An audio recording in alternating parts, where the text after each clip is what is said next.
po kayo, sir? 38, sir. 38. Saan po kayo ngayon? Dito sa Manila, sa Quezon City. Okay, sige. So, ano po status? Hiwalay sa asawa?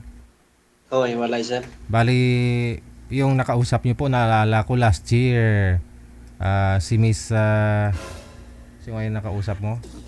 Taga ibang bansa, no? Ibang bansa? Oo, nakalimutan ko na, sir, kasi matagal na. Kinalimutan mo na rin. Maganda ho yan kasi kinalimutan ka na nga eh. Hindi mo niligawan o hindi mo diniskartihan nung sa off-cam na po kayo? Hindi. Hindi ko naman binigla nga niligawan ko siya. Kung baga, ano Ah, lang, yung dandahan ba. Kaya lang, umiwas siya eh. so isa lang po ibig sabihin nun, no? Umiiwas siya dahil siguro hindi pa ready, no? O baka hindi ka nagustuhan, o baka gusto niya biglain, ayaw niya ng dahan-dahan.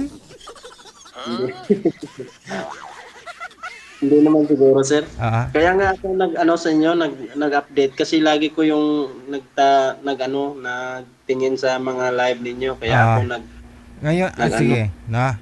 Kasal po ba kayo, sir? Oh, kasal po ako, sir. Kasal. Sana po yung asawa mo? Hindi ko na rin alam, sir, kung saan. Ay, 8 years naman kami nag-ibalay. yung anak po ninyo, Nasa akin po. hindi rin talaga nagparamdam, no? Hindi na nagparamdam yung nanay, yung ex Hindi mo. na. Sige. Hahanap pa ho ako, sir, ha? Diyan lang po muna kayo. Alright. Ah, 38 years old, mula po dito sa may Quezon City, no?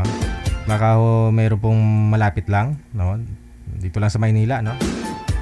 Pwede pa ho kayo magkita bukas, Valentine's Day.